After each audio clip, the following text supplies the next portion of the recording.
Welcome back to the Bejeweled podcast, where apparently topics just fall onto our laps so easily. I'm Joel, I'm Liepin for 121, and unbeknownst to Jowzak, I'm already at World 5. And I'm Jowzak, and I didn't know he was at World 5. I guess that works. Anyways, welcome to the actual episode 14, because apparently I couldn't count last time. Last time was episode 13, where I discussed Mr. Beast's 100 million subscriber milestone. Today, as I mentioned, apparently topics just fell into our laps, as recently this week, Nintendo Direct just happened with lots and lots of goodies. And today, me and Jowzak are just going to discuss more Nintendo Direct, because why not? Because of hype for more Bejeweled podcasts on the channel, make sure to hit the like button, subscribe more content if you're new, follow Jowzak on these social handles, and ring that bell to go find any time on his channel. If you missed the last episode, it's on the card up here. Anyways, of course, Jowzak was with me. Yes, hello. And let's just say lots to talk about. Yeah. I mean, it may not have as much impact as the last Direct, but I feel like this one has a lot of content to talk about. For sure, at the very least, a lot of farming sims. Oh, yeah. We'll get into that in due time. But without further ado, shall we get started? Yes, let's do it. Alright, let's go. Alrighty. Let me just adjust the volume. Alright, so let me think. Nintendo Direct September 2022. I mean, thank goodness no Pokemon. Because I was worried about being spoiled again. Yeah. Doesn't the Pokemon company usually do their own thing anyways? Like their own Direct... Or Pokemon Presents, that's what they call it. There were times that they did talk about Pokemon on the Nintendo Direct before. I think that was with Gen 8. But apparently not this time. Yeah. I mean, I was kind of hoping that we would see it in the form of Game Boy family of systems coming to Switch Online, but that didn't happen. Well, instead, we got a different extension of a certain family of Nintendo, consoles. Yeah. Boy, that's a huge upgrade coming up. Yeah. I suppose, did you want to start with that? Yeah, I'm gonna start with that, because boy, I think that was the one I got really most hype of, amongst many things, of course, from this Direct. Nintendo 64 getting a massive expansion in the coming months. Yes, let's see here. I think I posted straight away. I mean, I remember when in the reaction video that I made a few days ago, I said I whispered to Jowzak saying, "Hey, you want to do some Mario Party?" Yeah, and I watched the your reaction video, and it's like, yeah, I am very much down to play some classic Mario Party, especially because I've never played one of the N64 games. So that'll be an interesting experience for me in that sense. But yeah, especially because Mario Party Superstars exists and already takes so much from the N64 games, I was kind of surprised to see that the classic N64 Mario Parties are also coming to Switch. It's like, hey, you want to know where these games, these mods come from? Have a look at this. Yeah.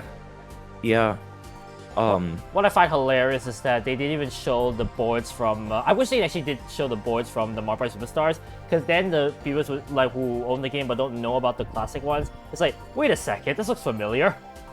Same but different. Right. It's kind of interesting that they're still sticking to the structure of releasing one N64 game per month.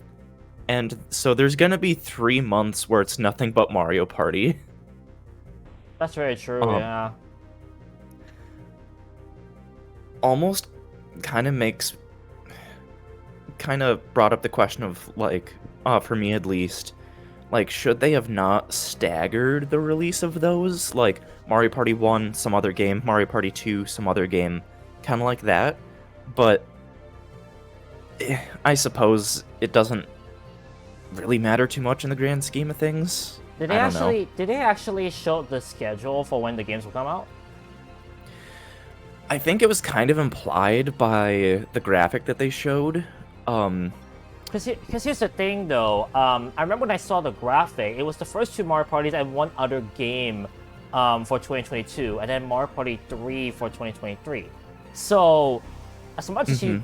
I mean, even though you said that you're worried about the staggering, I feel like the way of Mario Party, some other game, Mario Party, some other game, will still hold.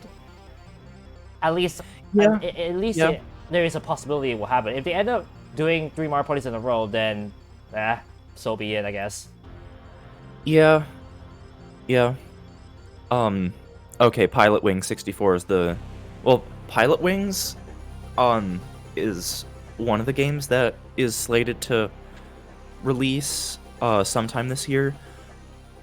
And I assume because the graphic only showed, 3 games for the rest of this year, and the super, like, special game of GoldenEye 64, or 64, 007, I mean. GoldenEye is a big deal, honestly. I watched that, watched the multiplayer one quite a bit on TRG's Coliseum, and I tell you, it was hilarious seeing, well, them run about like that. Yeah, I mean, it's been heavily rumored, but it's, like, it is nice to know that, like, it is finally returning to a Nintendo console outside... Well, I guess outside of that Wii remake of 007, that was a thing that I don't think really many people cared about. Well, so now they're gonna have to care a lot more now. Yeah.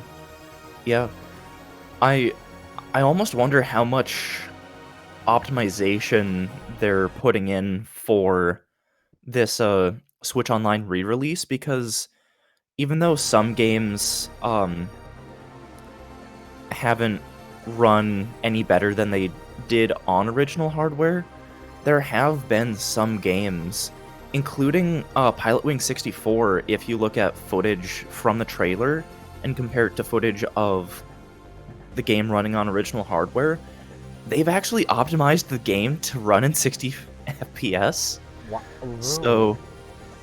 So I wonder how much optimization they're putting into 007, especially because if you're playing 4-player split screen in that game, it runs at like 5 FPS on original hardware. So they've got to at least put in some optimization for 007.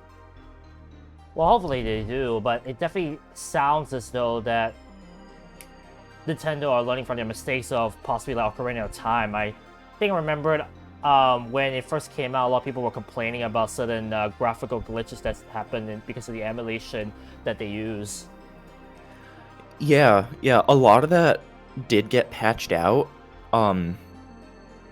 The graphical stuff, at least. I don't remember offhand if they improved the performance of the game at all. I do remember Mario 64, playing that on Switch Online and comparing it to the 3D All-Stars re-release, and the Switch Online version runs like just a touch worse than the 3D All-Stars version.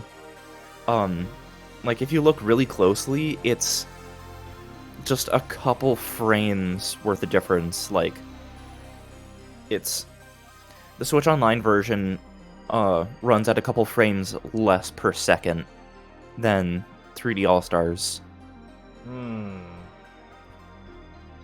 Is it nitpicky? Is it nitpick worthy though? That's the question. Like, is it enough for like people to complain about on like on a social platform?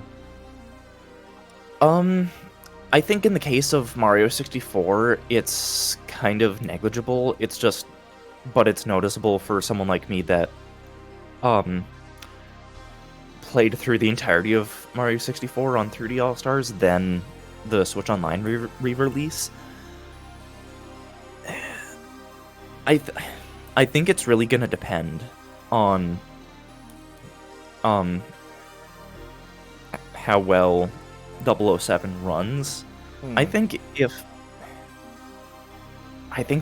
just gonna be I think it's just gonna have to be a wait and see sort of thing. I think that's really what it's gonna come down to. Yeah.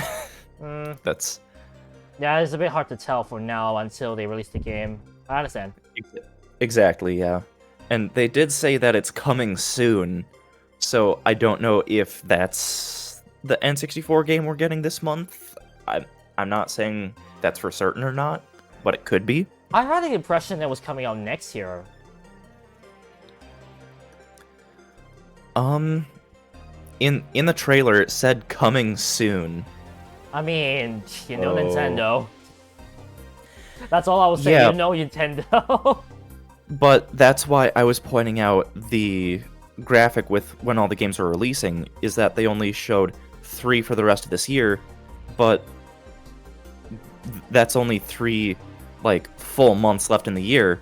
They could still release one, like, next week, or sometime before the end of September.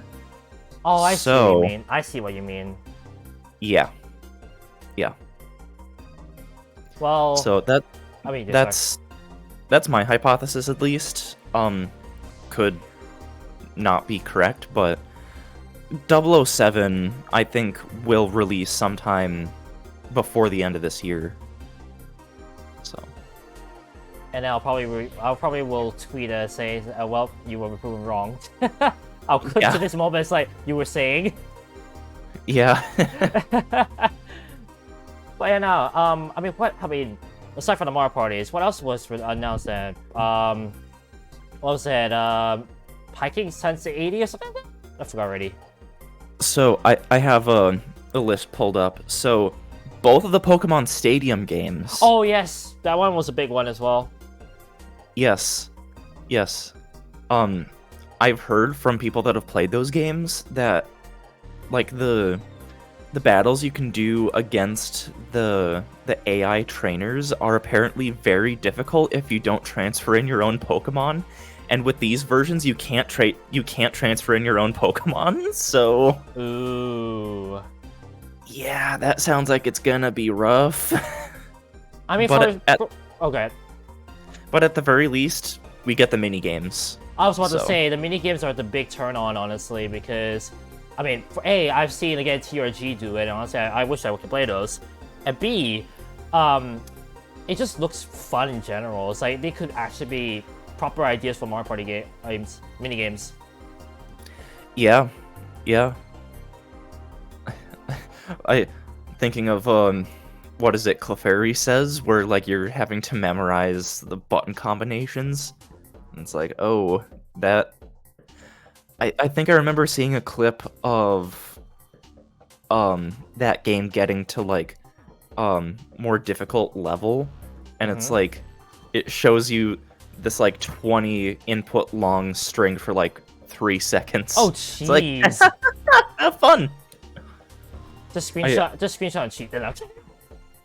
Yeah, or like have your phone and screen cap, take a picture. Because then you have that second screen to like reference and just like look and do the inputs. They didn't have that when the game first came out. Right. If about 2002. Yeah, if you wanted to do that, like film, yeah, you would have had to use like one of those film cameras and get it developed, or if you had a Polaroid. But I don't know forever.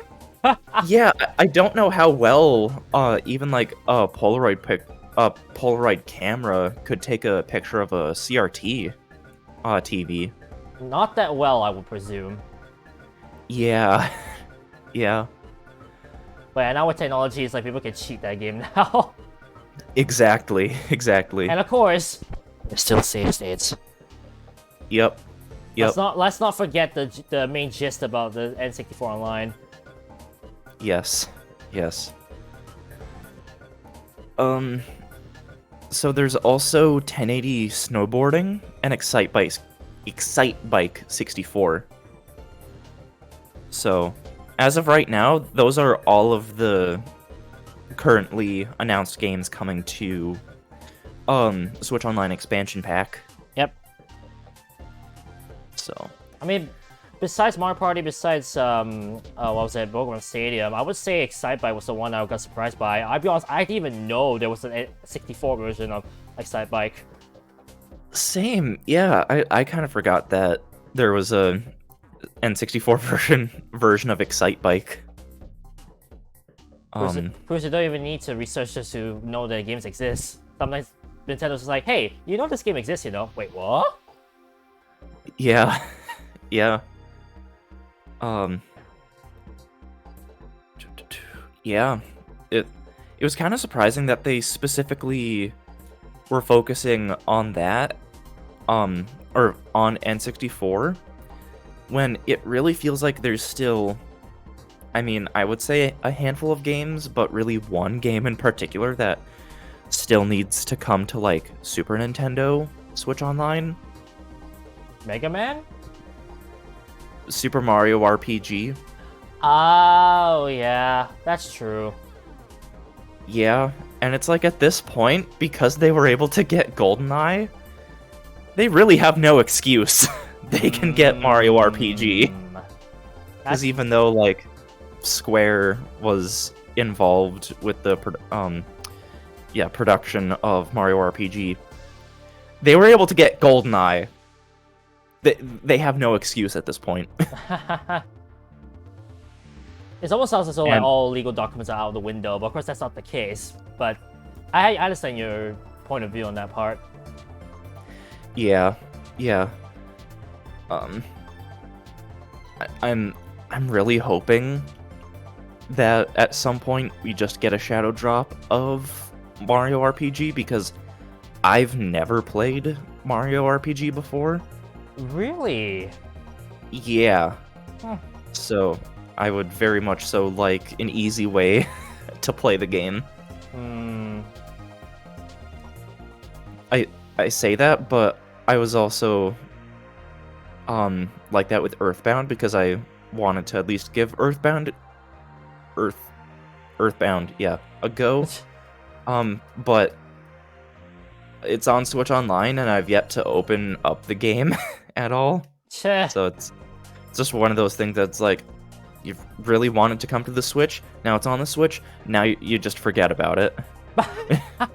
That, to be fair, that's me with Banjo-Kazooie. Like, I've been wanting to play that game for quite a while, and now I realized it was coming out to Nintendo Switch Online. I was like, yes! But then ever since, I've been stuck with other games. Same. For those who have been faithfully waiting for me to finally post on Twitter, which I mean, I'm very sorry for not posting. I've been very, very busy with life.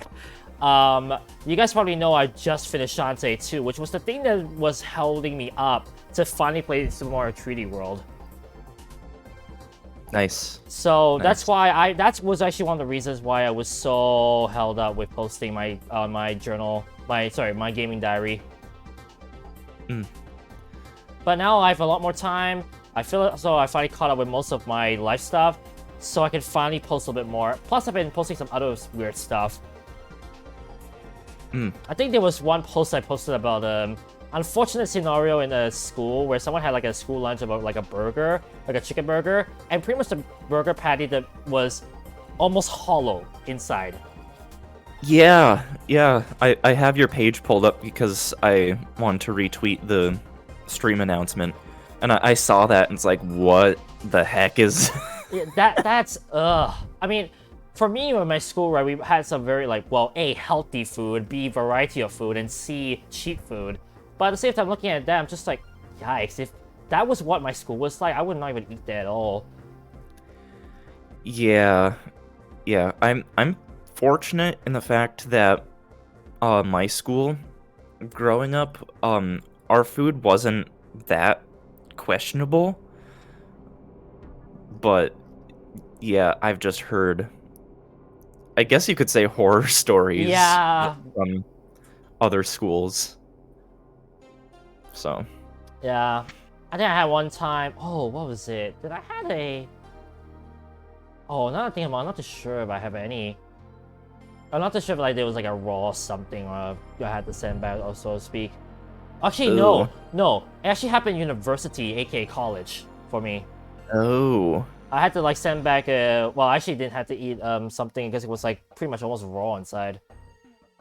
Oh, that's not good. I mean, it was a one-off. Like that stall that I ate, it sells very good food, but at the same time, sometimes they don't cook the food properly.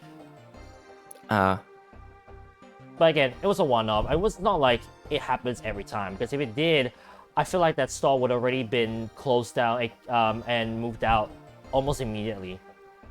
Yeah.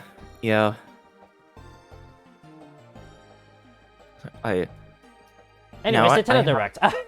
Yeah, I have the N64 app loaded up, and it's like, oh yeah, there's a good handful of games in here that I was wanting to play. It's just I haven't. Probably because a lot of my gaming time, especially over the summer, well, in June and the past like couple weeks, is just Danganronpa. So I could tell. yeah. Not gonna say anything else more than that because spoilers. Yeah, nah. I mean, quotes maybe, but otherwise, nope. Yeah. Of course. Yeah, like, Of course, if anyone's gonna say a body's been discovered as a spoiler, then I don't know what to say anymore. spoilers. It's a it's a killing game. Almost like that's the point of the whole series. Is that people die.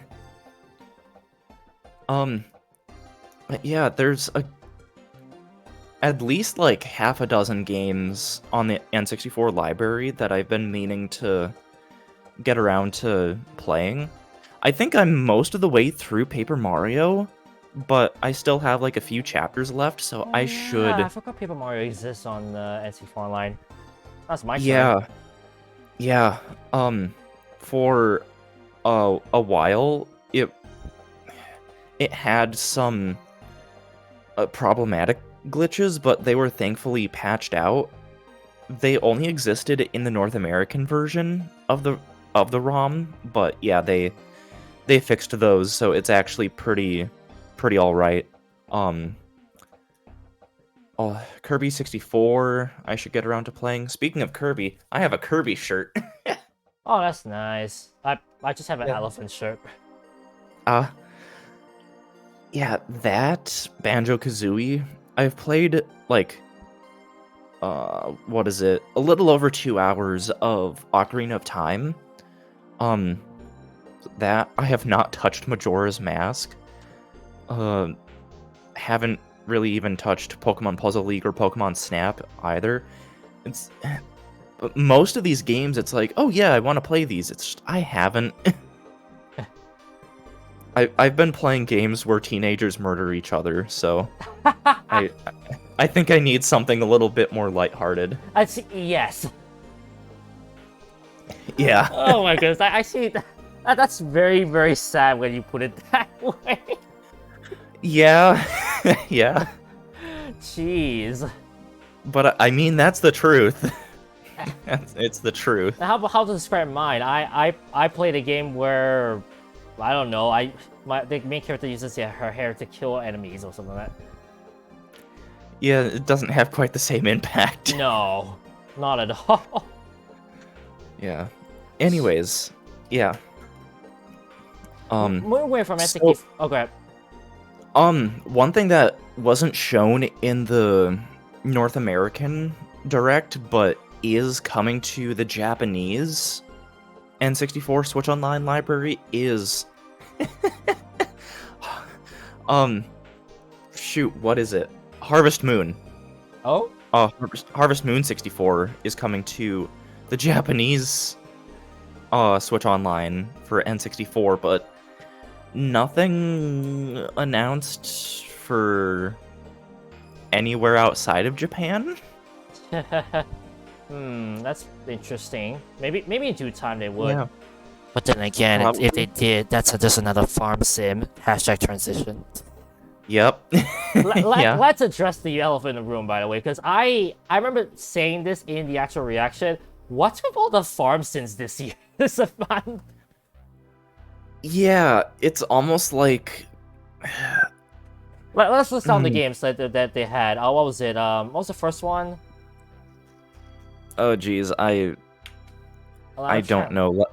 Let me pull up the image that you shared with me. Oh. Harvestella, Fae Farm. There we go. Yep. Literally has farm in the name, so you already know what it is. I'm trying to remember. Story of Seasons, A Wonderful Life? Yep, there it is. Yep. Let's see. I feel that's what it was. I was about to say Fire Emblem, but that's wrong, I believe. Yeah, I can't read this one, but the subtitle is Alchemist of the End and the Secret Sky. Is that a farming sim, or is that something else? Hang on, let me zoom in. Wait, Alchemist? Not sure myself, honestly. Okay. Atelier not- Riza 3. Oh, Trat. That's where my memory has to put into the work. I think that is actually. I remember counting like 3 or 4 farm sims. Yeah, it felt like more than there should have been. Yeah, it's like it's still. I mean, quite a lot. We already have Animal Crossing game run 2 years ago. I don't think we need another one. So Right. that can't be that rumor. Right. It almost feels like there's more and more farming sims just to capitalize on the popularity of New Horizons. Or also Stardew Valley, that's what it's called. That's also another one, yeah. Yeah, those sorts of games I think really exploded in popularity at the start of COVID. But I think a lot of people are kind of moving on from those now. Yeah. And these games are kind of coming in a bit too late to kind of catch that crowd. So I think they've moved. A lot of that crowd has moved on to other things. Yeah. Imagine if this direct happened probably a few months after. Actually, no, a year after that. I think that would have sold a lot better than if they just did it this month. Yeah, I think a lot of people would have just been so excited because they have, they would have had even more of those kinds of games to kind of distract themselves from what's going on. Yeah, but now it's just like, we'll move on. Life can be strange. Transition. that one was a big one, honestly. I have seen PT too many times to count. Mm-hmm. And I remember there was like some sort of I wouldn't say trailer, but it's like a simulation of Life is Strange. Yeah. Let's see. I'm pulling up the games on the eShop. Let's see. Or I think on the eShop right now it's only True Colors is listed. I don't think is it the first game? Is it only a duology and not trilogy? I think it's supposed to be duality, if I'm not mistaken. Okay. Yeah, yeah, on the eShop right now, only True Colors is listed and not the first game. Yeah. But I think they said that the first game is coming this month. I'm pretty sure. Let's see. Life is Strange, September 27th. So yeah, 10 days. Wow. Oof. I don't know if I'm gonna get it. For one, I've already sunk quite a bit of time into narrative story games like what I was talking about before, recently. But also, I've seen quite a bit of gameplay of Life is Strange in the past, so I kind of already know a lot of the major plot points. But again, it's great that more and more of these games are coming to Switch. So, I don't know, what's your experience and I mean, take on as I on said this? before, like the only experience was like the PT games that have been coming out, like the playable trailer, because that one was the one I reminisce more about when I look at Life is Strange. It's nice to know though that these games are coming. Maybe I will have a look at them, because honestly I have not seen a video of Life is Strange, whether it be the first one or the second one. So I might in my own time actually have a look at those games and see if they interest me myself.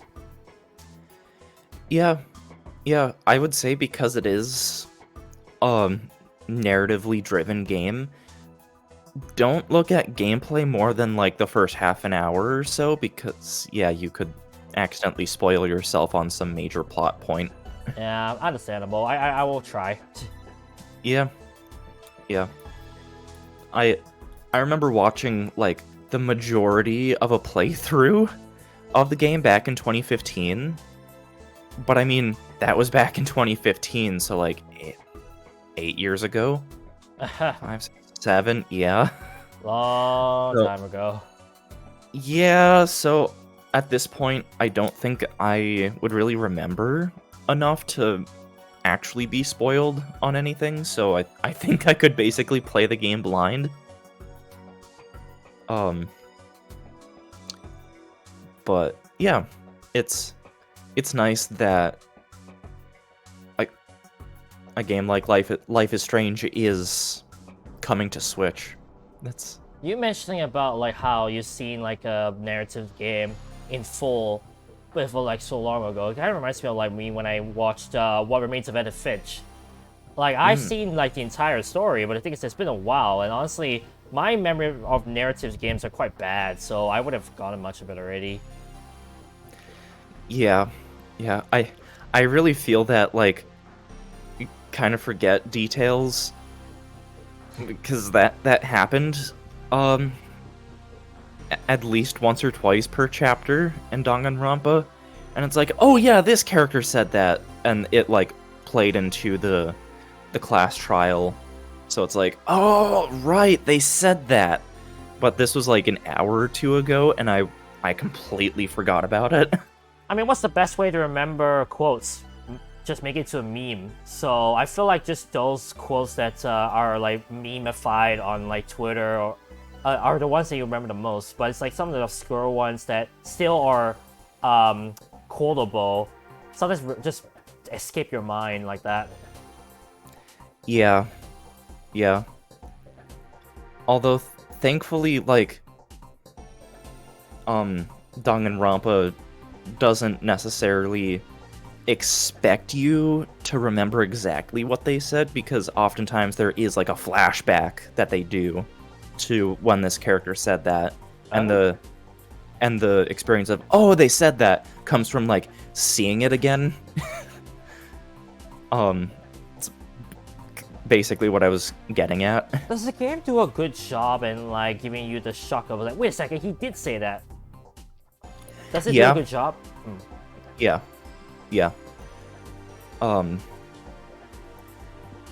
Yeah, oftentimes with class trials, like, I would have all these pieces of evidence, but I had no idea how they, were connected until I was going through the class trial.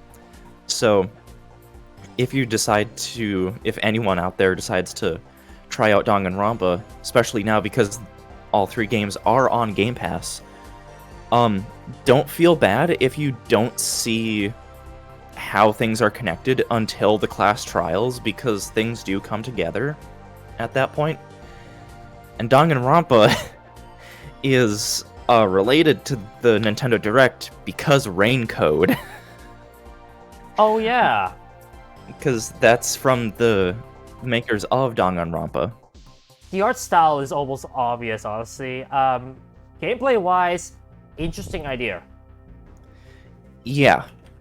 Let's see. Ooh. I'm trying to pull this up on the list that I have.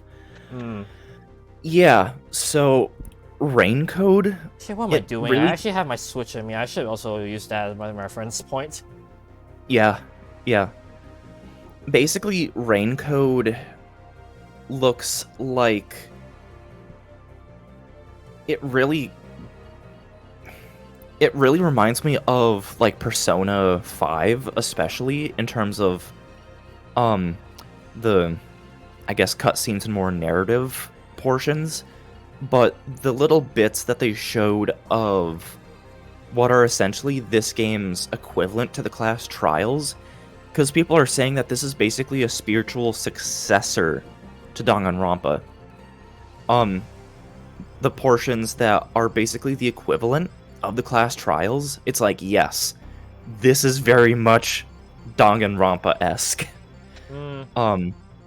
There's one part where, I don't know if you remember, like, the characters are in a minecart, and they're asked, like, they're asked a question and, like, 3 possible answers. That is exactly like the Logic Dive / Psych Taxi minigames from Danganronpa 2 and 3. I wonder if there's any platforming elements or anything like that, because Logic Dive from 2 was, like, half a platformer that, like, you platform, and once you get to a certain spot, you're asked a question that, like, the questions are trying to lead you to, a specific, like, idea that maybe you didn't necessarily realize. Psych Taxi was similar, but it was more of like a driving game where you hit these like boxes that look like Mario Kart items that like fills in the question. So you have to hit enough of them to get the question. And then for both of them at both versions of this minigame, at that point, it's just you align yourself specifically where you need to be to, like, essentially lock in your answer. And that's exactly what that minecart minigame looks to be from RainCode. So, I was trying to find the footage on my Switch, and I realized, wait a second, now I just recall what the gameplay looked like. And for me, yeah, it definitely has that Danganronpa feel. And I'll be honest, when I look at the woods just coming in, it's just like, man, this looks so goofy, but at the same time, it kind of works. Yeah, it's... I'm happy for the developers that they get to do something that is still a murder mystery, but no longer is Danganronpa, because, you know, I can't say anything because spoilers. But let's just say they clearly wanted to step away from Danganronpa, even if it is for at least a while, if not, like, the series is just finished and they don't want to touch it. I mean, too much of the same thing just gets boring, so not the worst idea to try and twist up something new. Exactly. So, I'm happy for those developers that they get to still do, like, essentially murder mysteries, which I guess they've really enjoyed doing, but didn't want to do it in the Danganronpa universe. So, and RainCode is actually going to be a timed exclusive to the Switch, which is interesting. Wait, timed exclusive? Yeah, so it's gonna, for a while, it'll only be available on the Switch, basically. Oh. Before it comes to other platforms. Which is interesting because the footage of the game in the Direct, it looks like it runs on the Switch quite well. Especially considering the state of Danganronpa V3 on the Switch. They really didn't optimize V3 super well to be on the Switch. I know that because I played through the whole game on Switch. Like, there are certain parts where, like, let's say you're in a class trial, and you hit the button to load up the list of your truth bullets, which is basically all your different pieces of evidence, just in case, like, you needed to go back and reference something. You would hit the button, scroll around a little bit, and the music would just get super stuttery. Oh dear. Yeah, it's not great. Well, outside of that, and also a section at the very end of the game, can't say anything else about that. Essentially, it also got very stuttery. Not just the music, but the whole game got stuttery. Due to a certain effect that they used, but can't say anything more about that. Well, that's rough. That sounds rough. Yeah, I mean, it's not terrible. Like, I was able to play through the whole game perfectly fine. But, It's just if you're- nitpicky. yeah, if you have another way of playing Danganronpa and don't necessarily mind not being able to play it portably, I would say get it on Steam or PlayStation or Xbox. Or, they're even on mobile. All 3 games are on mobile. That's So, very true. And I'd actually well optimized on mobile though. I've seen gameplay. They're better optimized than you'd think. Wow, and for mobile too. That's pretty impressive. Admittedly, now that I hear that. Yeah. So if you have a pretty decent phone and want to play through Danganronpa, honestly, get them on mobile. Worth a shot. Yeah. Excuse me. Although, Danganronpa 1 and V2 on Switch were perfectly fine. In fact, both of them got patches a month or so after they released initially that fixed some things. One thing I'm pretty sure still persists on the mobile version, if maybe, basically text that would follow a percentage sign wouldn't display. So, that was a problem on the Switch version as well, because the Switch versions of V1 and V2 are based on the mobile versions. So that issue still persisted, and they didn't find that out till the game's released. So, Ooh, that's an oof. yeah, it wasn't terrible. Like, I was still able to play through the first game, because there's a portion of the game where the thing that the characters are talking about involves percentages. But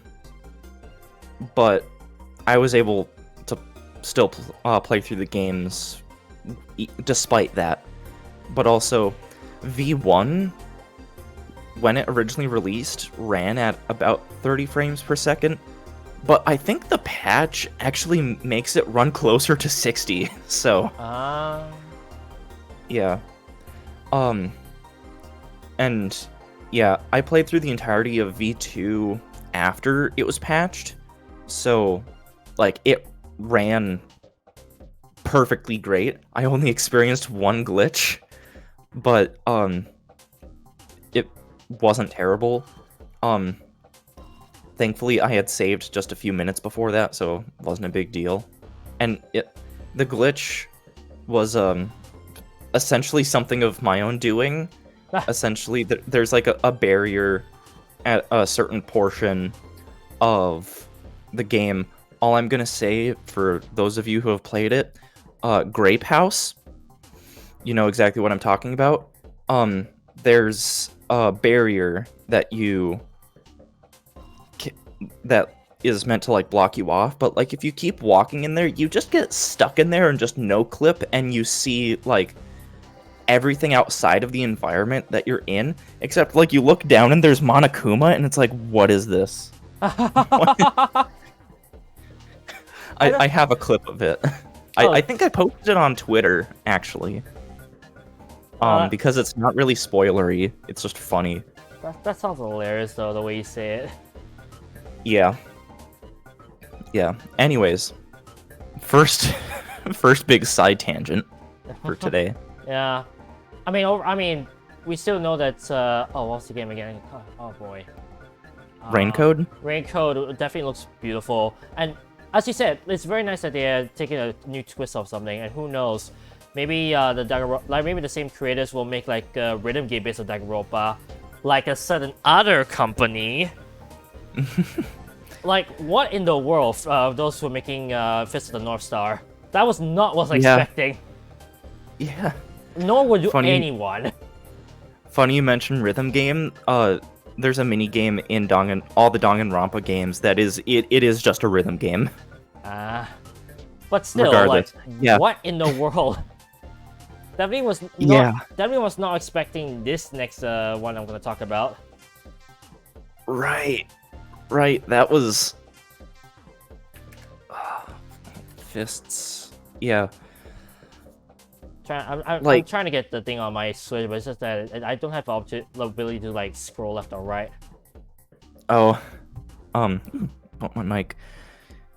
Yeah, I mean, at the end of the day, it is essentially just Fitness Boxing 3.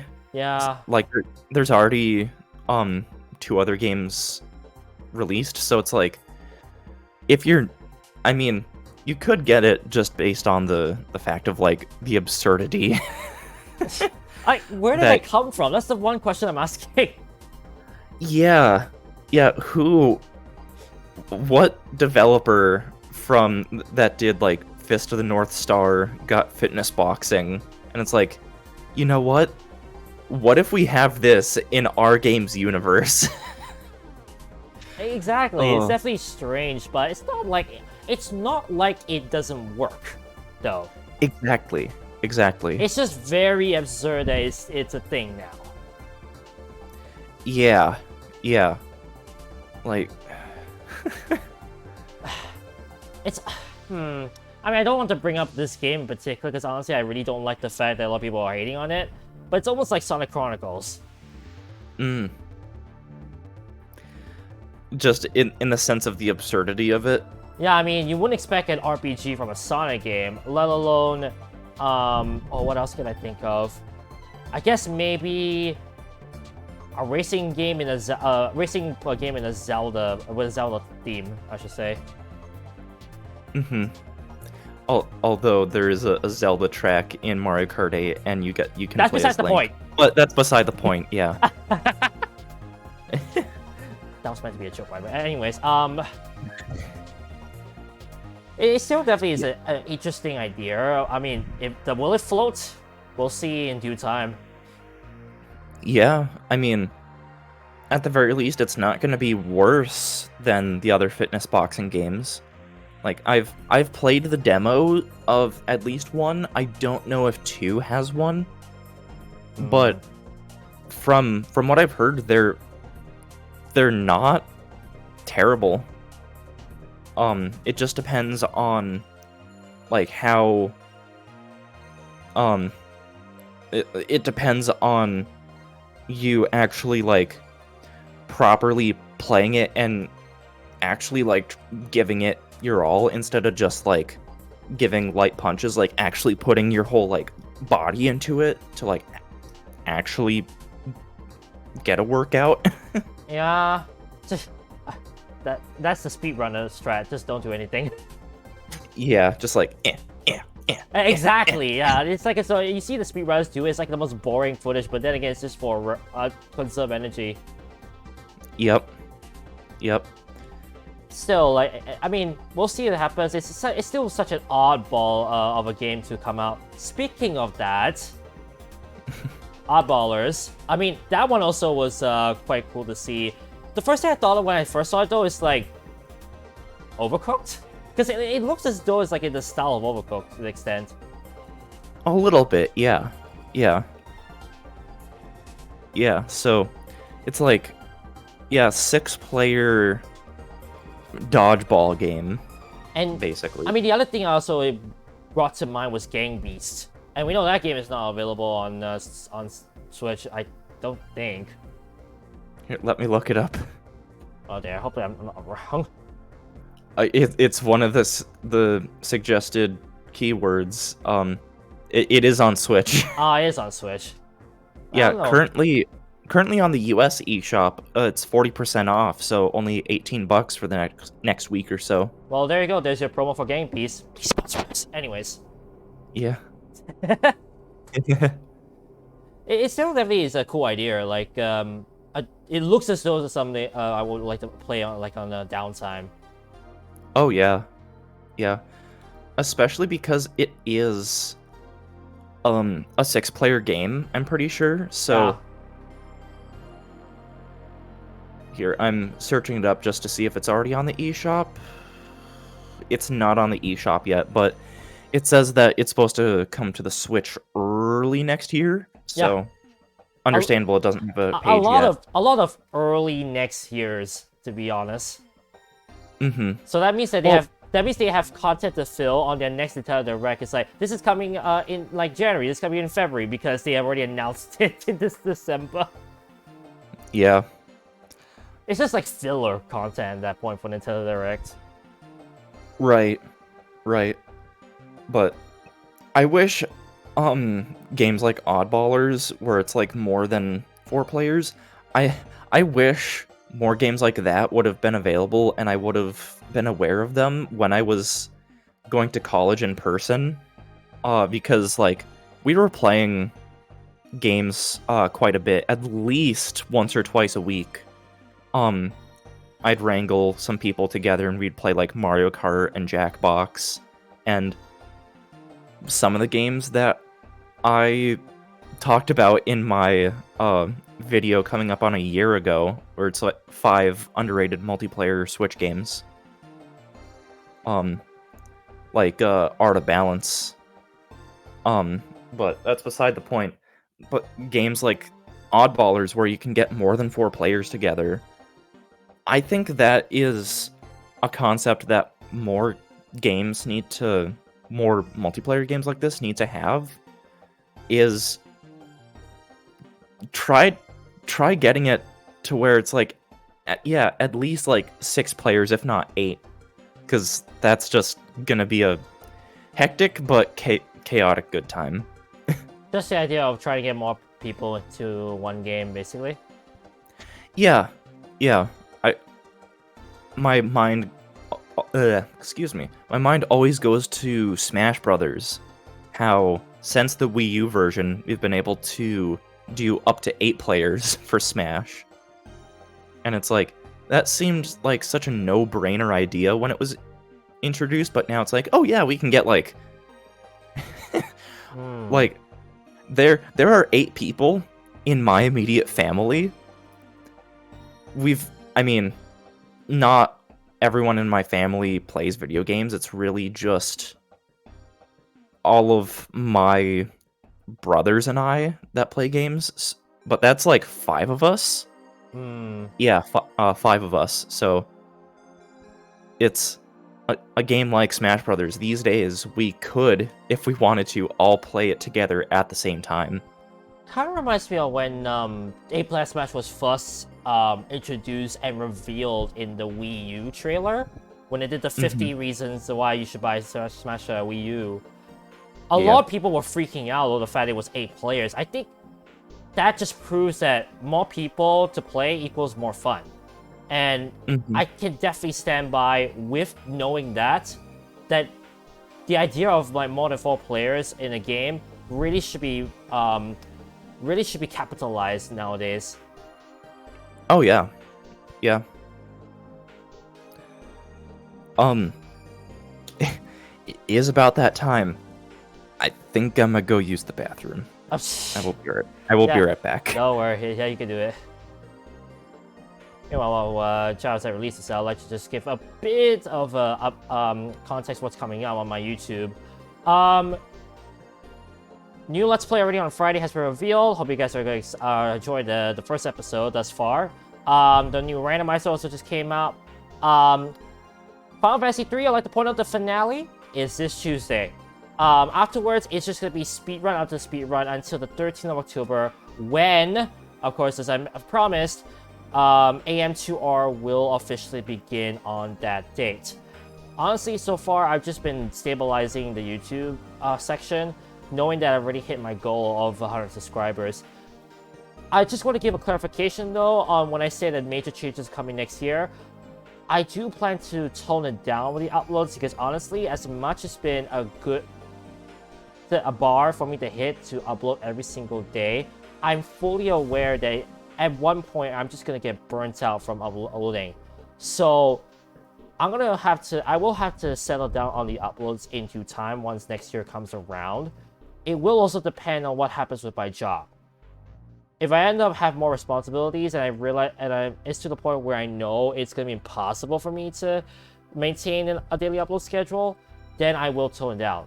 If it happens that it's still possible, then I will do it. It will just depend on what comes up in my life over the next few months, to say the least. Because let's just say, it's not easy for me to be able to maintain, but I hope to maintain.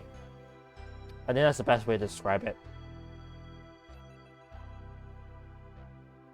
Also, I should mention, by the way, as I play Bejeweled, I actually been setting quite a few records on my own. Recently, I've managed to pull up a 3 million score on Classic Mode, which is not easy to do. I managed to reach level 50 on Classic Mode, which, I'll be honest, I'm not too sure if that's just me playing the game well or just very good luck. Because I feel as though sometimes every time I try to game over, or like almost intentionally game over, the game's just like, nah, we'll let you continue for some reason. It just felt very weird when the game kept throwing me many bones, to say the least. But, oh well. If the game's gonna throw me a bone, I will take it and run with it. Speaking of throwing me a bone, I think the first thing I could say is that, well, Nintendo really threw us a bone with a sudden release that came out that I think really debated some of us, including me. Any idea, Chazak? Oh, yeah. Pikmin. Yeah, boy, that was probably the biggest debate I've seen in my life. Yeah, like... I'll be honest, when they first announced, like, the, Pikmin Bloom, I knew it was in early access, but the fact that it's finally stabilized, let alone a proper game, nice. Although I'm not too sure if I'll be able to play it, considering I already played Pokemon Go. Yeah, I've wanted to play more of Nintendo's mobile games, but, like, my phone is already pretty tight on storage. It only has 32 gigs of internal storage. And especially this past month or so, I've really been butting up against that storage limit. So I've been thinking, you know what? Let's start thinking and looking more into, like, what phone I would potentially want to get. Mostly just for the sake of having more storage. But I think I might go from a prepaid phone to, like, an actual, like, contract one through, like, a carrier. Like what most people do. Yeah, I do that. And, like, I enjoy using Android.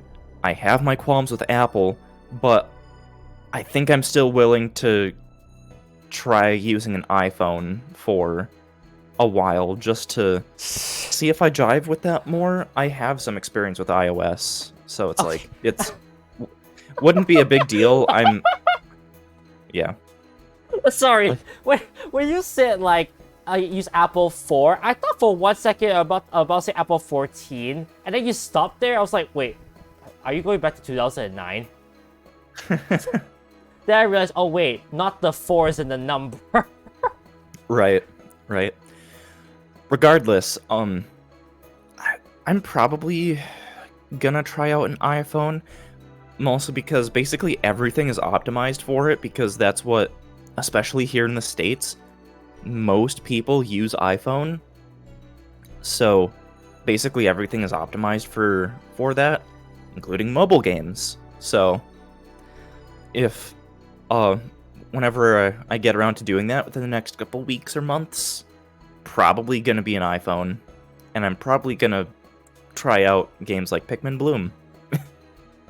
I'm curious to see how it will function. I mean, if one of these days I never get burnt out of Pokemon Go, or if I reach the level cap, then maybe I could transfer. But we'll see. I'll see first if the gameplay holds up. But now for the meat and potatoes. Hello, Pikmin 4.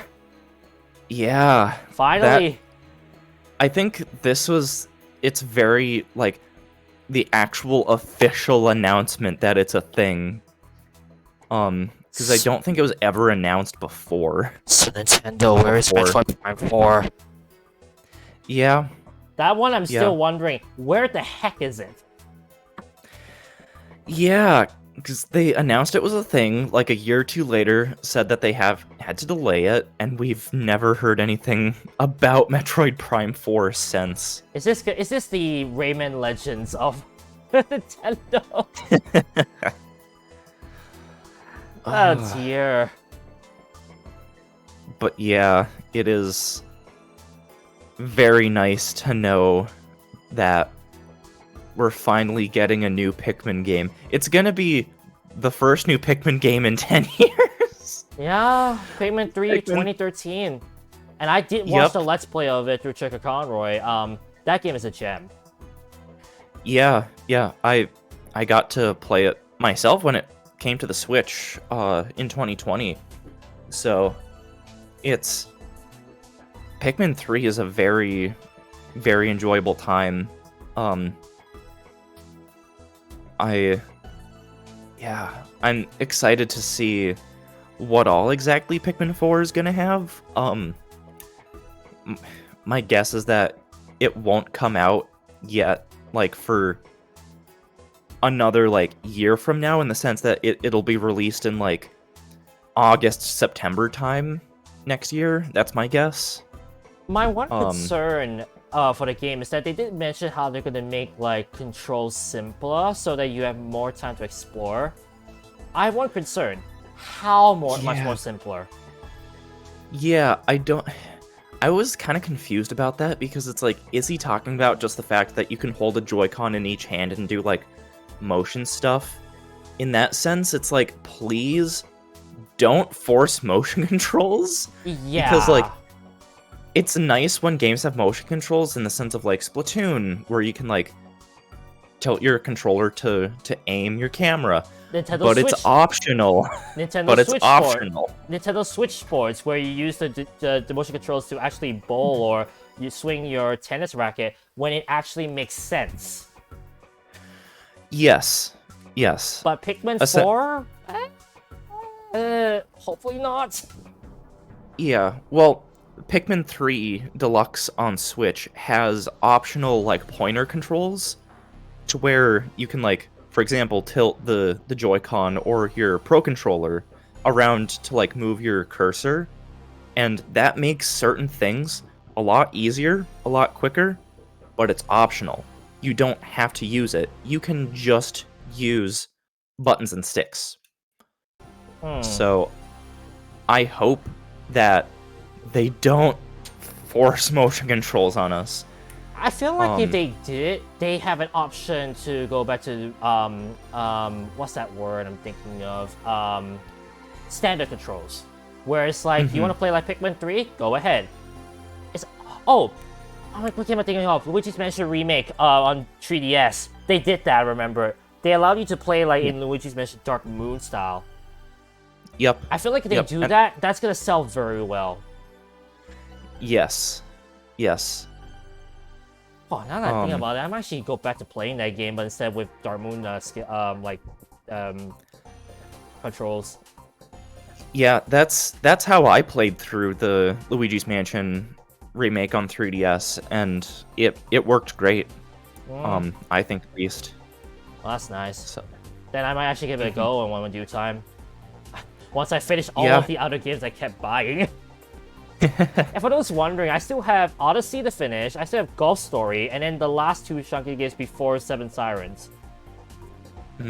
Like, I just bought too much, basically. Which is why this year, the only game I think I bought... Oh, what was it? Oh wait, did I even buy one? Oh wait, no, I did buy one, it's just that I forgot the name. And even then, that was the only one I bought. I didn't buy Legends Arceus, I did not buy some others that were quite popular. Not even Splatoon 3. I think the only one I might buy in due time is just Scarlet and Violet, which, by the way, I'm still waiting upon which one I'm going to choose, because I promised a friend of mine that I'll buy the opposite of her so that we can trade. Nice. Nice. I guess getting back to Pikmin a little bit, this really made me think, oh yeah, I never fully 100%ed Pikmin 3 Deluxe, because, like, there's still a handful of missions from Collect Treasure and Battle Enemies that I've yet to get, is that Platinum? Yes. Basically the highest rank Yeah, you Platinum. can get. Yeah. There's 4 stages for Collect Treasure that I've yet to Platinum, and Battle Enemies, I'm assuming that there's going to be a third row, 5, 6, 7, 8 missions for Battle Enemies, but those are usually easier than the treasure, I think. So I'm definitely within striking distance. I just need to put in more time. Yeah. That sounds like Because- a grind. Yeah, well, I'm already so close. I may as well. Because that's the only thing between me and fully 100%ing Pikmin 3 Deluxe is getting platinums on those missions. His dedication is a lot better than mine. Like, I already seen him 100% WarioWare get it together. Yes. Like, that commitment, yikes. That was close to 80 hours. It did not feel like 80 hours. Exactly. Meanwhile, I'm just playing like 100% in games that take probably about 5 hours to 100%. Yeah. And when I was wondering, no, I have no intentions to finish all levels with all characters, although maybe on my spare time. For a 3D world, yeah. Yeah, because 100% is ridiculous. And I'm very scared for the future levels, because I can think of a few levels that I will struggle with, knowing my very bad sense of 3D perspective.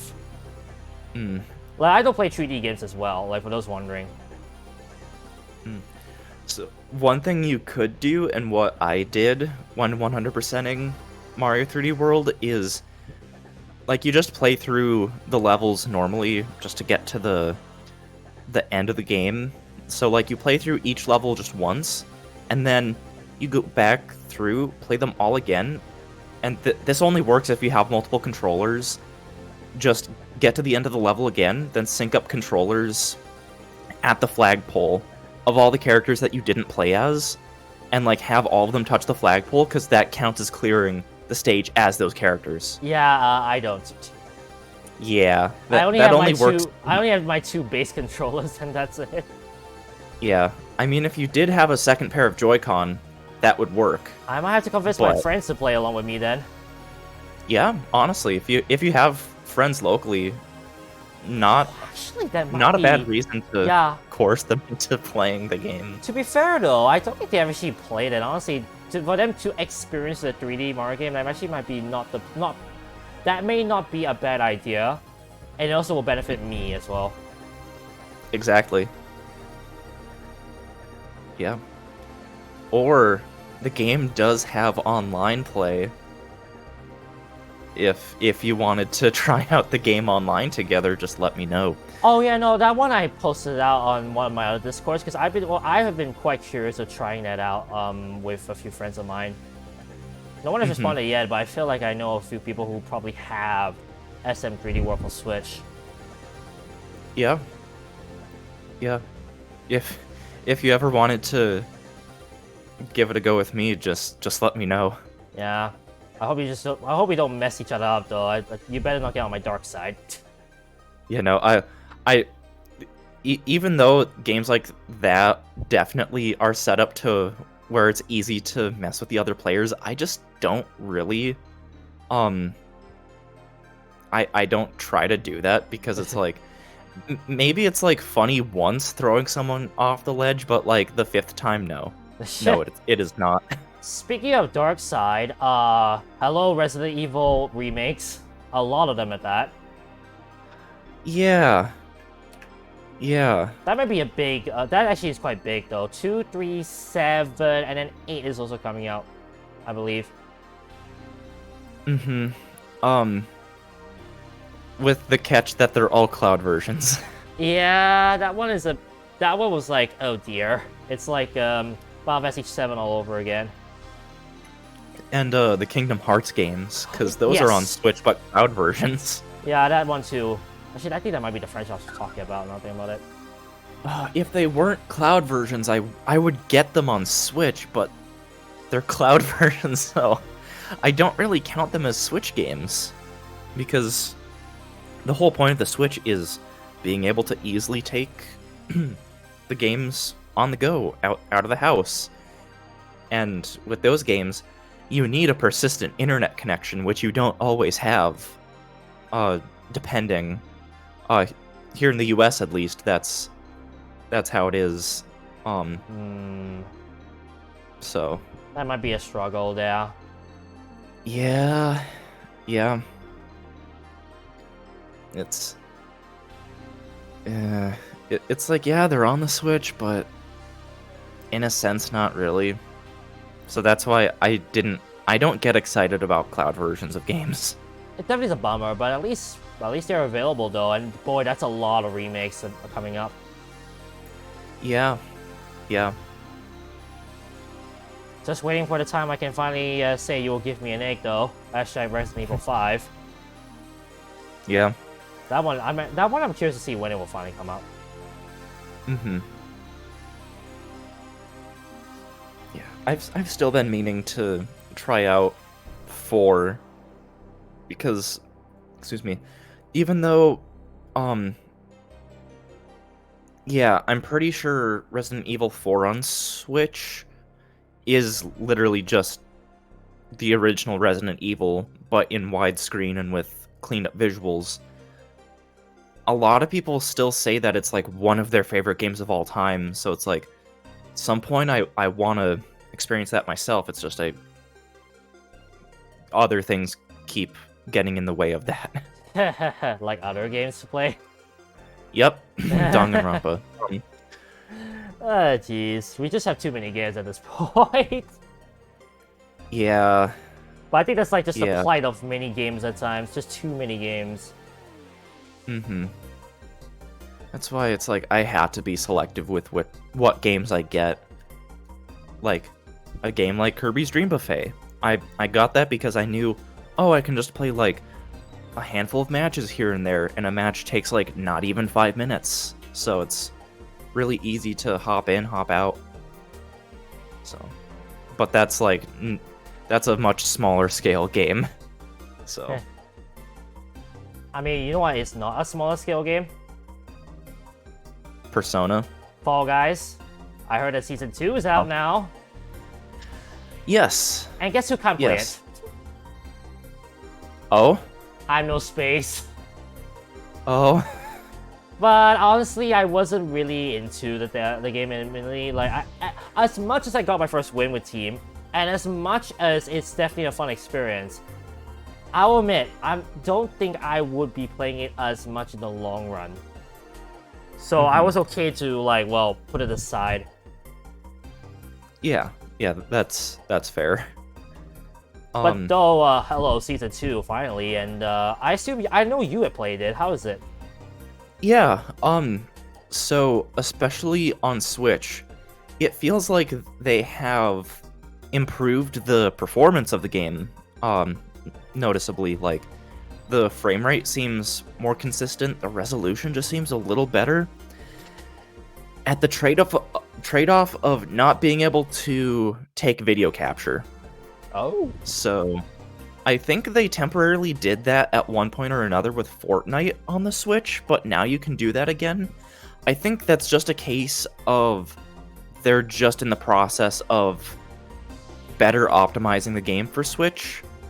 So I think this is just a temporary thing that we can't do video capture, which it's like that kind of sucks because especially being able to do like a quick capture if you happen to win a match is really nice to, be able to do. Also, good thing I got my one and only win on capture. Yay. Yeah. Yeah. We actually got a team win for those wondering. I remember capturing the video of it. Mm-hmm. But yeah, I think I've played a couple of the new rounds. I don't know. At this point, it all kind of blends together because it's a lot of the pre-existing rounds along with some of the new rounds. It's like ever since the game went free to play, I think the game has never been better than it has since it has gone free to play. Mostly just because of the fact that they're incorporating more of the older rounds into the game along with whatever new stuff they add in. I haven't really done much of anything with the cosmetic shops outside of just getting whatever stuff I can buy with kudos, because I've had just so much kudos from playing the game when it was paid on Steam. So yeah, definitely I think there's never been a better time to get into Fall Guys, but the Switch version, yeah, at this point does have that caveat of not being able to do video capture, if that's important, which I think for a lot of people is, especially if they do get a win. Like, being able to take a quick capture like that is really nice to be able to, like, commemorate the moment. Yeah, definitely a bummer, but I mean, as I said, hopefully it will just be temporary. Yeah, they're probably looking into, like, optimizing the game further to free up the resources needed to enable capture again. Because that does use up, it's not a lot of real estate on the Switch's hardware, but it's enough to where some developers have to really consider, do they want to enable video capture? So, yeah. Oh, wait. I mean, Oh, yeah. Go ahead, sorry. I mentioned Persona. I think that's coming out next month. That wasn't talked about in the Direct, but it is coming out soon. I know. Persona 5. Even though I have qualms with how a lot of RPGs do things, I'm very heavily considering, at the very least, getting a physical copy of Persona 5 Royal, so then I can, like, give it an honest go myself. But if I just end up not liking it, I can just get rid of it. True. First taste and see how it goes. If it doesn't go to your liking, then that's fine. Yeah. But honestly, also, Persona 5 especially is such a time commitment. Yeah, it is. Like, do I want to do that? I don't know. Especially because, one thing that was talked about in the Direct, Splatoon 3. Chowsek, this is not intentional, but guess what's on my screen?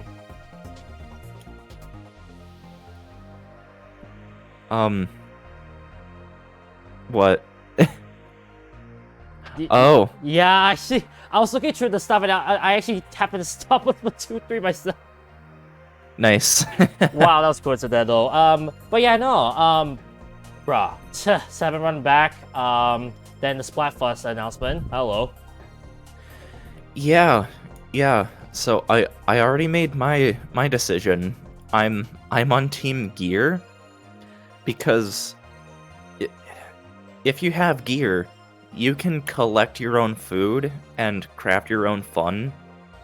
So just thinking about it like that, it's like the other two choices don't make sense to me. But Splatfest aren't meant to be taken super seriously, but kind of reminds me of when Korean Venom Kohler mentioned in a mock interview with Do Perfect how like what he would bring to a desert island, and literally he would just say pool table, pool balls, and just a snooker cue. They're just playing until he dies. yeah. But yeah, I'm interested to see what adjustments they're gonna do to the Splatfest compared to the demo that happened a week or so before the actual game released. Because the tricolor turf war, a lot of people, especially that were on Team Scissors, because at the halfway point they were in the lead. It seems like the defending team, i.e. the team that is in the lead at the halfway point, they're kind of screwed if they don't do any adjustments to the tricolor turf wars. So I'm curious to see what adjustments, if any, they're gonna do.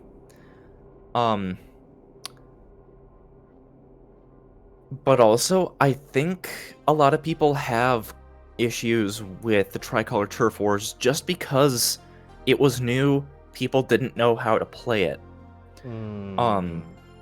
So I think it's a case of it's a skill issue. And just people didn't know how to play it.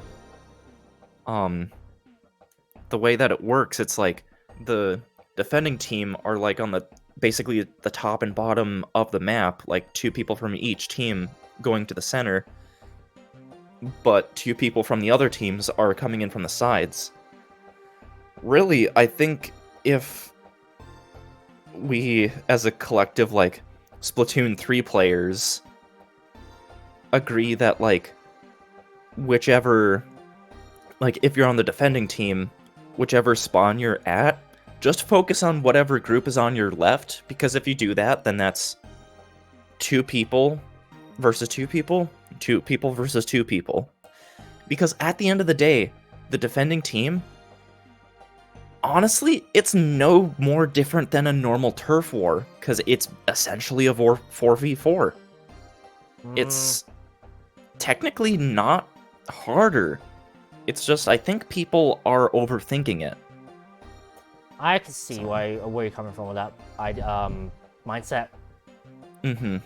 It's just you also have to make sure that no one from the opposing teams gets to the ultra signal in the center, because if both ultra signals get activated, yeah, you're kind of screwed, because there's no way.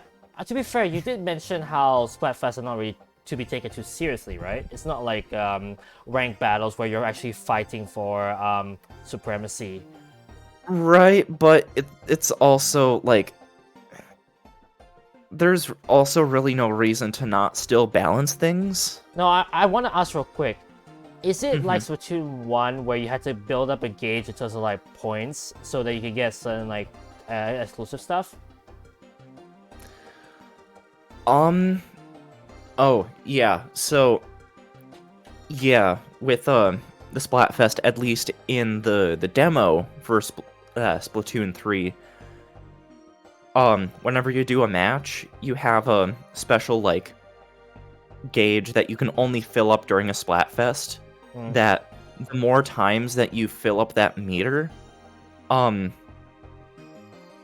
depending on the placement of your team at the end of the Splatfest, the more super sea snails you get, which are pretty invaluable, especially if you are trying to build up sets of equipment for like more competitive play.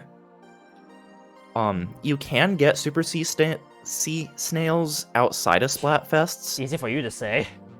Yeah, it's just that the sea snails are much easier to get during Splatfests, because at the end, even if you're on the losing team, you'll still get quite a good payment of super sea snails. You make it sound as a tongue twister. Yeah, super sea snails. It's just my brain wants to add in the N in sea, so snee. So, yeah, I think it's just a case of people overthinking the tricolor turf war. But yeah, we'll see next week when it actually happens for real outside of the demo. I mean, one prediction I want from you. Do you think this tricolor turf war will alleviate the problem they had in the first Splatoon Splatfest, where it was reverse popularity contest? So, in the sense of the turf war, or the Splatfest that happened in the demo, it ended up just being a popularity contest because the team that got the most votes ended up winning. Yeah, so, like, they got points for being the most popular team and for, I guess, winning the most matches. It was kind of funny because the halfway point in the Splatfest, Team Scissors was in the lead in terms of matches won, but at the end of the Splatfest, they got no points because of them not being the most popular team and not being the team with the most wins in either variant of Turf War. I guess the more casual Turf War and the more like pro, because they do split it up, but honestly, I don't know the difference. I just do the regular casual version. Interesting. So it's not like Tetris Invictus or versus regular Tetris 99. Right. I think one way they can alleviate that is whichever team is in the lead at the halfway point. I think they should get points, just straight up. They're in the lead, halfway point, they're already going to have a target on their backs, and it's going to be hard for them to maintain that lead if the demo is anything to believe. So whatever team is in the lead at the halfway point, I think they should already get points just because of that. And also to motivate the other teams more to really give it their all. But that's just my 2 cents.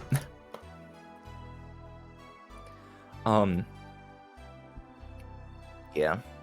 They really haven't confirmed details, like specific details like that for this first Splatfest yet, so I wonder why they've been kind of holding off. Maybe still a few kinks to fix, maybe? Maybe. We'll just have to see once it comes out whether it will be a success or not. I actually really hope that Splatfest does not revert back to its old terrible ways, basically. Yeah. Also, they've been trying to iron out some of the bugs in Splatoon 3, because there have been some bugs that people have experienced. I have not experienced any glitches or anything, but people have had like their ink not actually properly set on the ground, so they're shooting and just nothing is appearing on the ground. Oh. And for a lot of people, Salmon Run has been buggy. Again, hasn't been like that for me. I almost wonder if that's happening to people that have had the game running for several hours and the game just hasn't been properly coded to handle things past that point. I don't know. But that's just a random thought, because I know sometimes things like that can happen if a game has been running for many, many hours. Yeah, but that's usually for like the old style games, I feel like. Right. So, there was a patch released a couple days ago that I think was fixing at least some of those, along with just fixing a lot of the connection issues. I was having some issues with the connection myself, in the sense of like I would finish either a turf war match or match in Salmon Run, and I would hit like the keep going button to where like just load up into another lobby with whatever people also wanted to keep going. But every time it would be like, a communication error has occurred. Ooh. So it was quicker to just quit out and go into a new lobby. Yikes. But once that patch released, I played like at least half a dozen Salmon Run matches, like back to back, just using the keep going selection, and it worked fine. So I'm pretty sure the patch helped to iron that out. Speaking of ironing out, I hope the new courses have been ironed out in Mario Kart 8. Boy, yes. GS Peach Gardens, that takes me back. Yeah. I'm also very glad that they are continuing to put out more Mario Kart Tour tracks, because again, I don't think everyone, let alone their mothers, are playing that, considering how, like, sometimes unfair the game can be. Yeah. Again, that's a game that I think I would be playing even just a little bit more if I had more storage on my phone. But the little bit that I did play of Tour, like, yeah, I think a lot of people consider that to be like the true Mario Kart 9. I don't. I honestly don't. Even though I think mobile games these days can achieve quite a lot, just in terms of the controls, how you're only stuck to using touch and tilt, I just don't like it. Just doesn't feel real Mario Kart-ish. No. I just want to play with the sticks and buttons. That's why for years I hated Mario Kart Wii, is because whenever I played it at a friend's house, I was always stuck with a sideways Wii remote. And the motion controls in that game, honestly speaking, are complete garbage. I don't like them. They're better in 8 and 7. 7 actually has motion controls. They're not bad in those games, but I still prefer the buttons. But yeah,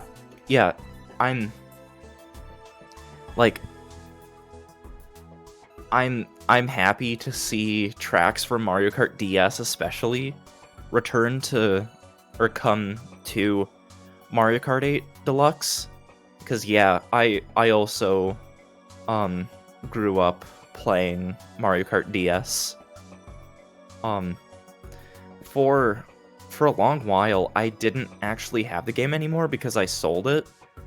I went through a stint of just not really liking it, and I did end up picking up a copy at GameStop for only $15, which wasn't bad.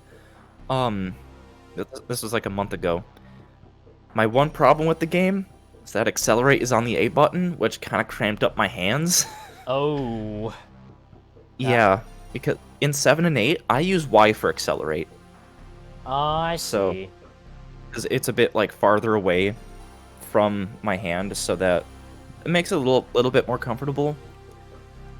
But yeah, I have to, like, I can't play Mario Kart DS for a long while because of that. So that's why it's like I'm especially glad that more tracks from that game are coming to 8 Deluxe. Mind if I also say this? At least I don't have to keep losing because someone keeps drifting on every single time. That too, yeah. Like, snaking is not fun. Yeah, if you're playing with someone that really knows how to snake, it is just not fun. So, that's also another qualm I have with Mario Kart DS. Yeah. And besides, better have a cramp with your hands playing that game than rather than having cramps playing in another game I can think of. What game? TheatreRhythm, Final Bar Line. Oh, yeah. Honestly, I was looking at that, I was like, I guess I could play that to an extent. I'm good at rhythm games, and also I have been diving more into the Final Fantasy series, so I would recognize some tracks. Yeah.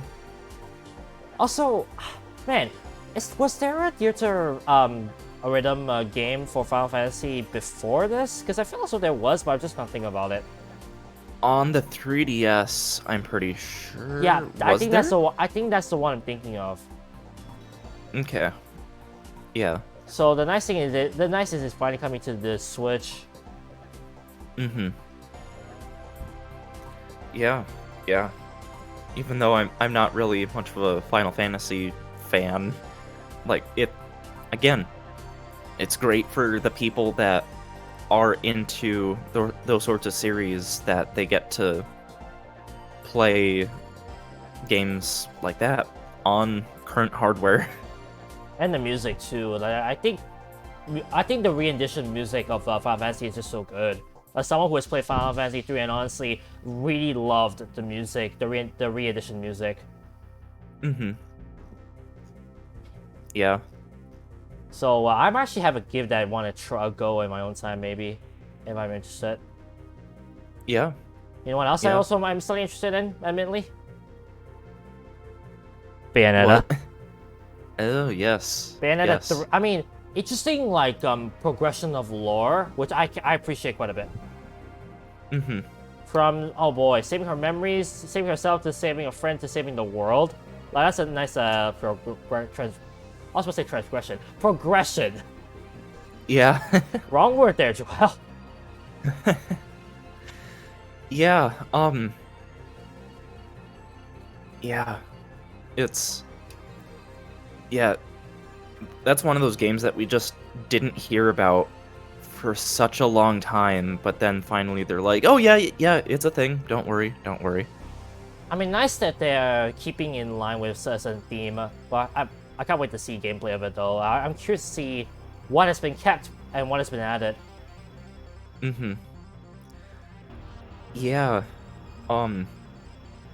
It's kind of interesting. There's on the eShop digital bundle for the first two games it is $60 for both games, but Bayonetta 3 by itself is $60. Okay. I don't know. I just kind of find that interesting. That's definitely an interesting planning from them. Yeah. Yeah.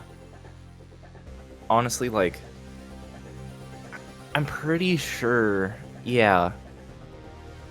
Yeah, Bayonetta and Bayonetta 2.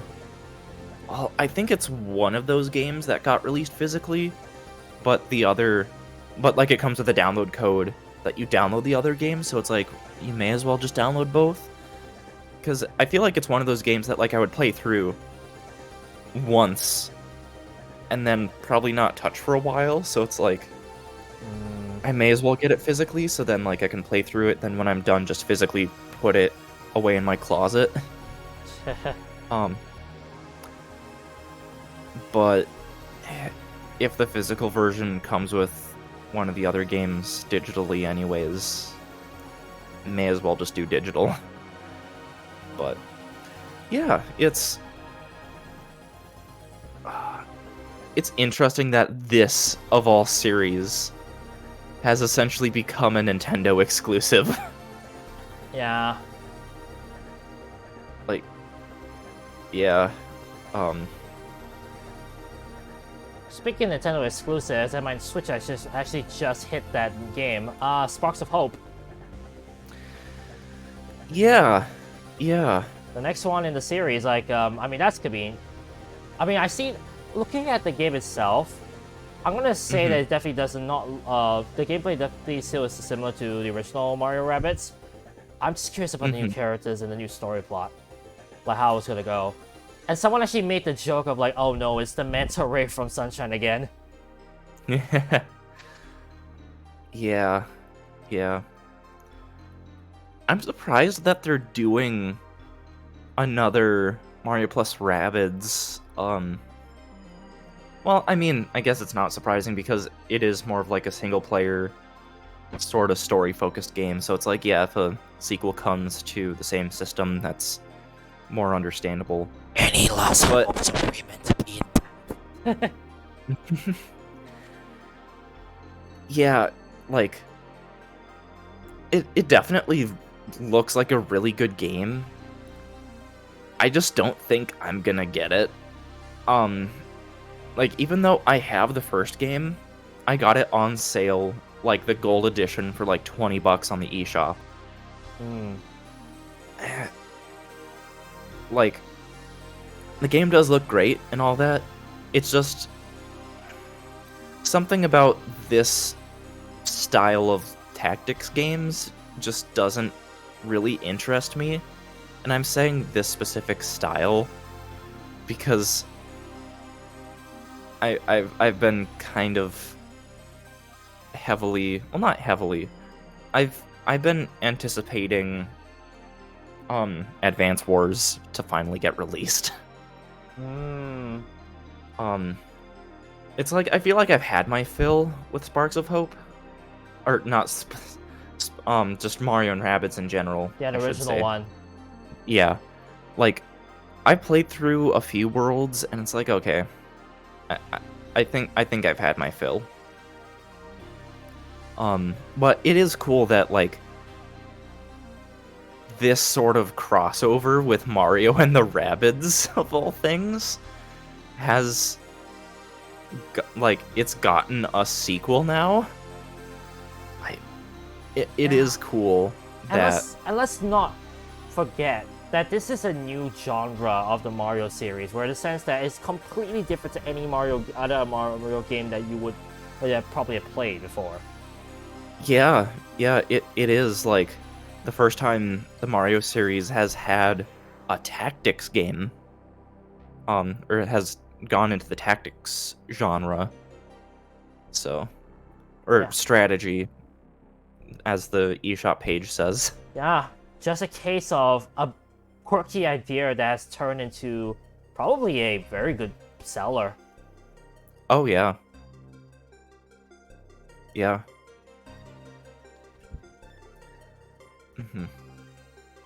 Gotta scroll through the video, see if there's anything else that come up. Unless my internet says otherwise. There we go. Yeah. So there are a couple more games that I want to at least talk about. First, the reason why I picked this shirt is Kirby's Return to Dreamland Deluxe. Oh yes, that one I honestly was freaking out over because boy, yes, it's finally here. Yeah. I'm just sad it's not online. Yeah, but Forgotten Land wasn't online, so it's like, okay, yeah, kind of understandable. It's just great that it's coming to Switch, and in a refreshed art style that I think it looks pretty good. I think it looks pretty good. Not everything has to look realistic, kind of like what Star Allies and Forgotten Land were. Like, I think it's a pretty good and interesting art style. Something that's familiar to the Wii days, you could say. In a sense, yeah. Because sometimes familiarity and nostalgia beats, like realism. Yeah. It's one of my qualms about modern day gaming is that so many games are trying to go for realism that it's like it feels like they all just kind of blend together. But more stylized games like this, I feel, stand out more these days because they're gonna stand the test of time way better. I just remembered as well. Besides just copying realism, but also copying some of the other games. Like, I think one of my viewers from my reaction to the Direct mentioned how like some of the games are like almost copying Genshin Impact. Area Risa 3 being one of them. And it's just like, yeah, it's kind of true. Like, it's almost like certain games are like the benchmarks to like replicate on. Yeah. Not sure that's a good thing though, because if everything just becomes similar to one, and everything just becomes the same, and no one has fun having originality. Right. Now,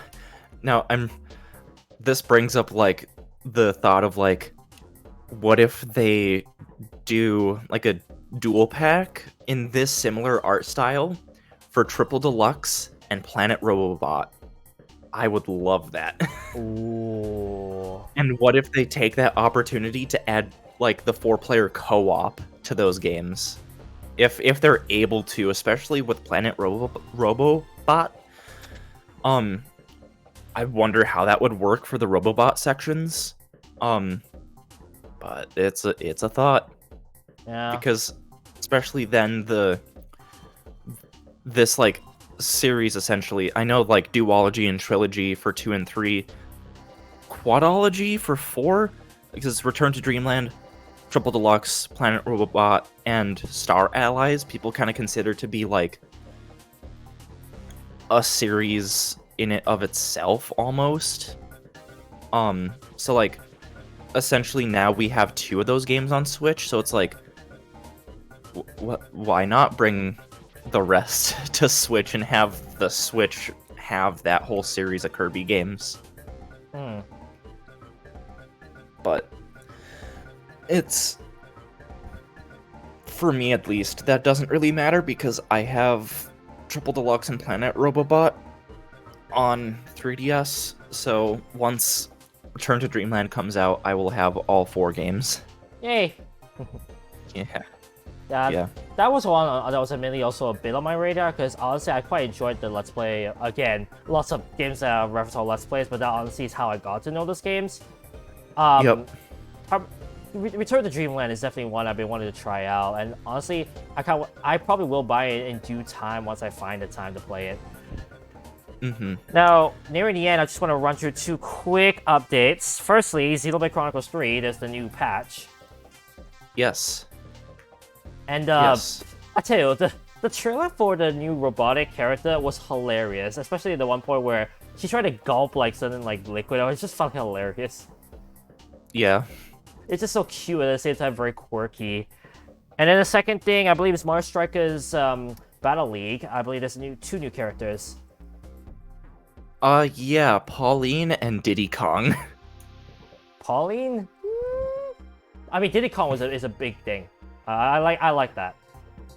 Yeah, but yeah, it's Pauline's first time in a Mario Strikers game. Level any... Wait, I was about to say level any sports game, but is that the truth? I think Pauline was in Mario Tennis Aces Aces, yeah. And like Mario Golf Super Rush. Super Rush? Oh, that one I'm not too sure myself. Golf game? Here. Yeah, I think she is, now that I think about it, yeah. I just said I don't see her as often on the watching people. Also, I finally have RainCode on my side. Now I can finally see it properly. Yes, Pauline is in Super Rush. So this is her first time in a Strikers game as well. Pauline, doesn't really strike me to be a footballer, but we'll see what happens. Yeah. But I'm Tish. Yeah, I mean, it's definitely nice that more characters are coming to Mario Strikers, but New equipment gives more versatility in terms of like what you wanna, how you wanna play the game, basically. yeah, I just feel like if there was more content in Battle League, then there, like, a lot of people that have experience with the Striker series say that Battle League doesn't really have more content than the previous games in the series outside of, like, the online play. And it's like that, and also I just feel like these sorts of characters should have just been in the game from the start and have been unlockable. I have personal qualms with like these characters going from like unlockables that you actually work towards to just being handed to you through free updates. But that's just me. I mean, that could be a topic for another day. Wink, wink. Yeah. Yeah. Now, the reason I want to go through quickly is that, well, the last meat and potatoes of the whole trailer was, well, the new Zelda game. Yeah. Amazing. Yeah, we finally get the subtitle. What was it? Tears of the Kingdom. That sounds very, like, ominous, you could say. Yeah, especially considering what happened in the UK recently. Wait, what? With Queen Elizabeth dying and people in the United Kingdom mourning. Oh my goodness, I didn't even think of that. Yeah? Yeah. Oh, jeez. Oh, no. Yeah. Now I'm rethinking of my reaction that day. That's probably why they didn't stream the event on the Nintendo UK channel and just waited until an hour later and just put the direct out as a entire video. But it's like people in the UK that wanted to watch it live anyways probably just watched the American or Australian versions because those are in English. I mean, could you say very unlucky timing? Yeah. Like, oof. I mean, I don't want to say it, but it's almost like payback for Animal Crossing New Horizons being published perfectly during the pandemic. Yeah, these, like, bigger Nintendo games almost having, like, serendipitous, like, details to them. Oh, jeez. I don't even know how to spell serendipitous to check the definition. SERENDIPITIOUS. I actually know how to spell that word. Serendipitous. There we go, I can do the voice to search in Google. Occurring or discovered by chance in a happy or beneficial way. So, maybe, like, opposite of serendipitous. Because it's not a happy or beneficial way. Can someone clip that, please? Oh, that's a hilarious fail. Yeah.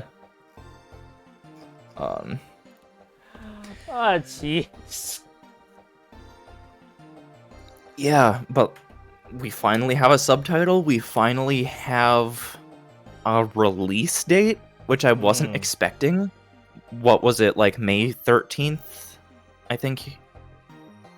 Or the 12th. Yeah, May the 12th. May 12th. Yeah, that's. Oh, how much time did I play Breath of the Wild? I have to load this up, but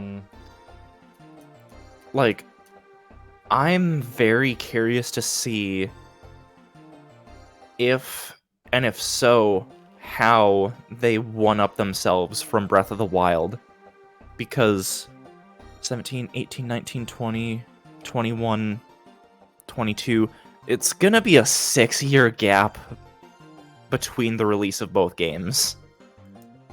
So, yeah. Yeah, I've played Breath of the Wild for about 125 hours. Let's not forget, Breath of the Wild was a launch title for the Switch, technically. Yeah. Like, Yes. let's not forget that. So the fact that there is a sequel finally, it's just like, expected. Yeah. Yeah. I will also be curious to see how it will hold up, and as you said, whether they can one-up themselves from the first game. My one thing though, when I hear Tears of the Kingdom, the first thing that comes to mind is Skyward Sword. I'm not too sure if you know about like the what do you call that? It was some sort of like wait, is this Skyward Sword? I remember it was some sort of like realm you could enter where you had to supposed to like collect certain item, or like a unique item in like that, something like that. I don't remember. Yes, I'm pretty sure I know what you're talking about because I played through Skyward Sword when it came to Switch. Yeah, except those weren't really tiers, right? They were collecting with something else. Yes. Yeah, I forget what they're called, but yeah. You have to like you collect them, and if you take too long between collecting these items, then enemies will start like chasing you down. Ah, yes. And it's a case of like they hit you once and you have to restart. Yeah, you exactly know what I'm talking about. Yeah, okay, then it wasn't from Skyward Sword. I honestly thought it was, remembering wrongly. I guess I wasn't. Yeah, But yeah, I remember hearing about how a lot of people had like not a fun time with those, but it's like I almost like kind of enjoyed them. I don't know. One man's reward is another man's poison, so not everyone will have the same likes. Right. So. But yeah, I mean, overall the Direct, I mean, definitely it's interesting to say the least. Like, I'm not saying it's one of the worst, and I'm not saying it's one of the best, but it's just that definitely the releases that we got this week, definitely stand out in more ways than one. It may not necessarily be all positive, but it definitely has stood out in quite good ways. Yeah, I think it was a pretty alright Direct. There's definitely a good handful of stuff that... Yeah, there's definitely a good handful of stuff that I'm excited for, but I can see why people wouldn't be happy at all with the Direct. But that just depends on each individual person's tastes. Honestly, someone that is saying that the Direct is bad probably is only limiting themselves to only playing first-party Nintendo games. Because we didn't have too many announcements outside of like the subtitle for Breath of the Wild and release date, or Tears of the Kingdom getting announced, and Pikmin 4 being confirmed as a thing. Yeah. And things like that, I can see like someone that is solely playing Nintendo games, first-party Nintendo games, being disappointed by the Direct. But like, if you have any sort of, I guess, broadness to your tastes, like, there's gonna be a good handful of stuff from this Direct that you'll be at least interested in. Yeah. I would say. So. Yeah. I mean, yeah, I agree. Like, if people are just gonna dance around like just Nintendo games, they will not find this Direct very engaging, to say the least. I didn't just say that not because I didn't get a chance to talk about other games. Wink, wink. Yeah, I think, there's also like It Takes Two is coming to Switch, and Tunic is coming to Switch. Yeah. Even though both of them kind of don't necessarily look to run the best, I think I'm still going to get Tunic. So that looks fun, and I've heard good things about it. So Trinity looks pretty decent as well. Yeah, I remember looking at it. I was just like, man, this actually looks pretty beautiful. Yeah. Yeah. It really feels like it would be at home on a Nintendo console. So. Yeah. I think we pretty much cover everything besides any other miscellaneous stuff that we don't really care too much about. So yeah. Yeah. Oh, how can we forget Just Dance 2023? I mean, that's why I said that's why I hinted around Just Dance when I was talking about the stuff. As I said before, it may not be as engaging to other viewers. Yeah, as you can tell, we're not really Fire Emblem fans either. Yeah. Also, Switch Sports Golf is like slightly delayed. It was supposed to come out in the autumn, but it's being pushed into like the holiday season. Because apparently, because clearly you play golf in the winter. That makes complete sense. Yeah, they said they needed to delay it just a bit for extra development time. I assume because of how it's gonna play online, because it's gonna be like bowling in the sense that it's survival golf, where you're playing against 8 or 7 other people, so 8 total. And so it's like whichever player has like the most amount of strokes, I guess by the end of each hole gets eliminated. That's what it looks to be. Think of just Mario Golf Super Rush, but more technical. Yeah. And probably more realistic, admittedly. Yeah, honestly, like I'm actually really eager to like try out Switch Sports Golf, because I remember golf in Wii Sports and Wii Sports Resort actually kind of being like tied with being my favorite sport with bowling. So that's probably going to be the same, because I mean, these have pretty good or they have the same level of motion sensing as the Wii remotes, if not slightly better. So it should actually be a better experience on Switch, I would think, compared to the Wii. Yeah. And let's not forget, like, all the holes from those Wii games are actually coming to Switch. Yes. So that's also a nice thing where you get to like play with the Switch controls, which I hope will be simple, honestly. Yeah. I mean, it shouldn't be any more complex than the Wii Sports Resort games where where you just like hold a button and then swing. I will admit I did not like the Resorts version. Like the original Wii one, I don't mind, but the Resorts one, right? I feel like even just the slightest tilt of the Wii remote already deviates the shot so badly. I didn't really like it myself. I'll have to try both of those out, because I can emulate both of the Wii Sports games, and I have an actual Wii remote. I should like load those up and give them a go to see what difference there is.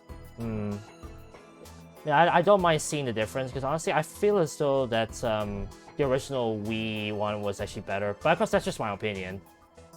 Because remember, folks, everyone is entitled to their own opinion. And if someone doesn't like that, you probably should not befriend them, just saying. Yeah. Alright, I think we've actually gone to like pretty much 2 hours. I think we're gonna call it right here. Yeah. But yeah, that is pretty much all in the Nintendo Direct that we can, talk that we can do. And, it's definitely an interesting Direct overall. And, can't wait for certain games. And we'll see, we'll see what happens in December once they do another one. Yeah.